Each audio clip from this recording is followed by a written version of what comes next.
નમસ્કાર વિદ્યાર્થી મિત્રો, હું ચેતન બળગુજર મીરા એકેડમીમાં આપનું હાર્દિક સ્વાગત કરું છું. તો આજના આ વિડીયોની અંદર આપણે જોવાના છીએ જે પીએસઆઈની બિનહથિયારી સબ ઇન્સ્પેક્ટરનો કોલ લેટર કઈ રીતે ડાઉનલોડ કરવું તે આપણે જોવાના છીએ. તો સૌથી પહેલા તમે ગૂગલમાં જજો. તો ગૂગલમાં તમારે સર્ચ શું કરવાનું છે? ગૂગલમાં જશો એટલે તમે ઓજસ સર્ચ કરવાનું છે. પહેલા તો જ્યારે ઓજસ ઉપર ક્લિક કરશો તો તમારી સામે જે મોબાઈલ ઉપર એક આવી રીતે ઓપન થશે. તે ઓપન થશે તો તેમાં જે પહેલું હશે ઓજસ ઓનલાઈન જોબ એપ્લિકેશન, તેના ઉપર તમારે ક્લિક કરવાનું છે. જ્યારે ક્લિક કરવાનું છે તમારે ઓજસની એપ્લિકેશન ઉપર ફક્ત ને ફક્ત તમારો કોલ લેટર ડાઉનલોડ કરવાનો છે. તો કોલ લેટર માટે અહીંયાથી એક અલગ કોલમ છે, તે કોલ લેટર ઉપર તમારે ક્લિક કરવાનું. બે પ્રકારનો હશે, પ્રાઇમરી એક્ઝામ કોલ લેટર અને સેકન્ડરી એક્ઝામ કોલ લેટર. તમારે ક્લિક કરવાનું છે પીએસઆઈ માટે secondary exam call letter.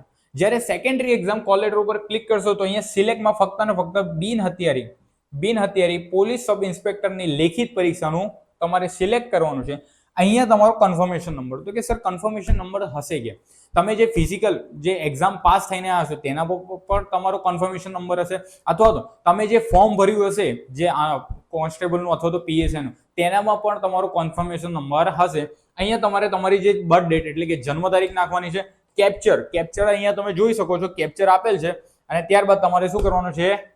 Enter એટલે કે ઓકે કરશો એટલે તમારી સામે તમારો જે પીએસઆઈ અથવા તો જે પીએસઆઈ નો શું હશે લેખિત પરીક્ષાનું કોલ લેટર હશે, તમે તે ત્યાંથી ડાઉનલોડ કરી શકો છો. તો આવા જ અવનવા વિડીયોની સાથે અમારી સાથે જોડાઈ રહો. અમારી સાથે જોડાવા માટે અમારા યુટ્યુબ ચેનલને સબસ્ક્રાઇબ કરો, બેલ આઇકનને પ્રેસ કરો. મળીએ કોઈક નવા વિડીયોમાં નવી માહિતી સાથે. ત્યાં સુધી જય હિન્દ, જય ભારત.